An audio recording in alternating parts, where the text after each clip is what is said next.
Joshua Block, also known as World of T-Shirts, is an autistic man who had a similar start on TikTok, posting inoffensive content and even garnering a genuine fan base. All of that changed when he turned 21 and took his first sip of alcohol. Sadly, Josh is now currently a raging alcoholic who routinely has public freakouts, many of which happen because people recognize him in the streets and antagonize him. The easiest way to get under his skin is to say, put the fries in the bag. Josh Block has what are called managers, who supposedly help him with his career, earnings, and personal problems, though they're often terrible people who act as enablers of his worst behaviors. The most infamous one is known as Mr. Based, or Jason Itzler, who had a massive criminal record, including stalking, burglary, and running a prostitution ring. Mr. Based was even accused of being an accessory to murder of Julia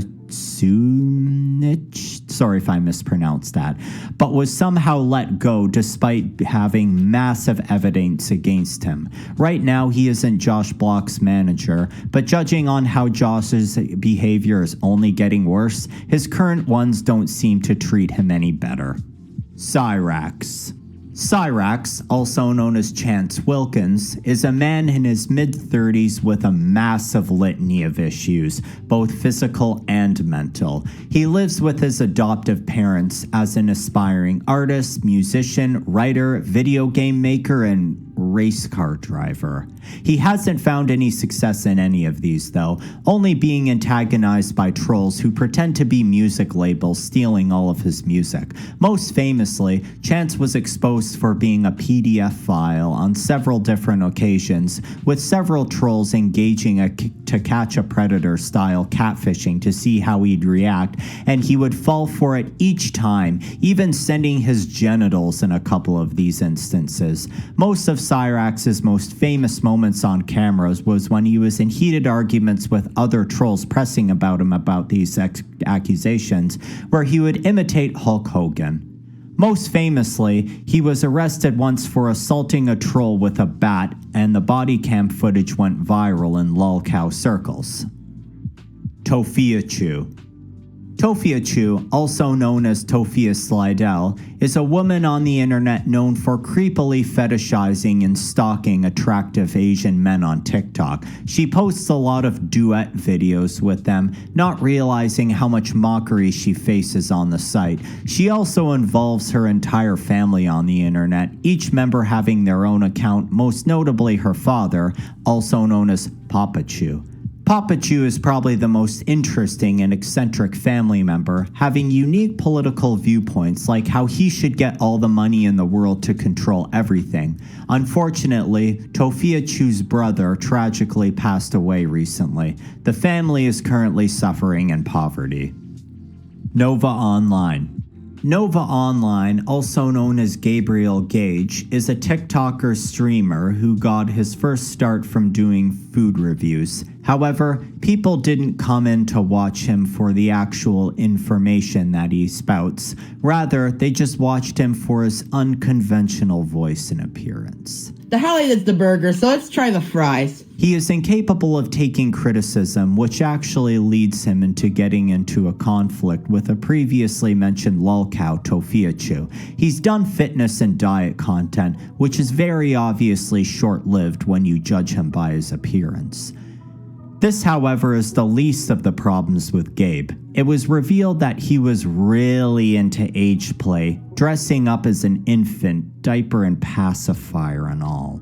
The worst part of this is on his Discord, where he attempted to groom and take advantage of young underage children.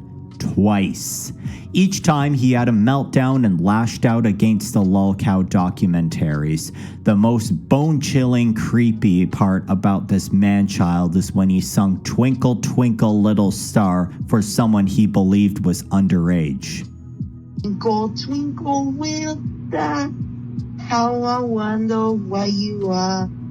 Up above the world so high, like a diamond in the sky. Ugh. The White Bowser. The White Bowser, also known as Earl, is a predator. More specifically, he's a Discord admin. Same thing. Okay. Earl started out his internet career by stalking women on Reddit and talking mad shit on Discord. As time passed, however, more and more information was revealed on him. He talked about the time he essayed a coworker by calling it an anime moment.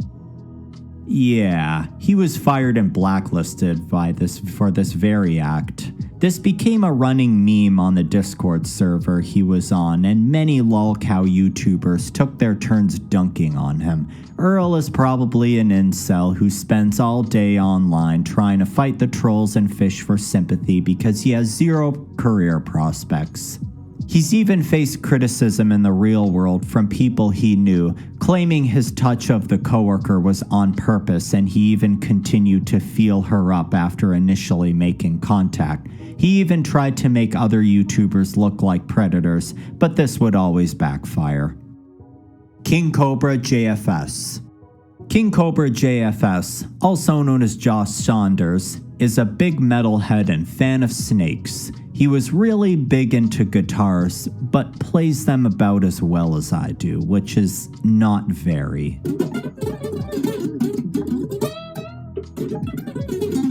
He had absolutely no filter, often sharing things about himself that were a little personal. Him having high-functioning autism is likely to contribute to this behavior. Unfortunately, he often abused alcohol and drugs on his stream, even leading him to often throw up while live. This was the extent of his degeneracy, though. He tragically passed away on August 21st, 2025 of a heart attack.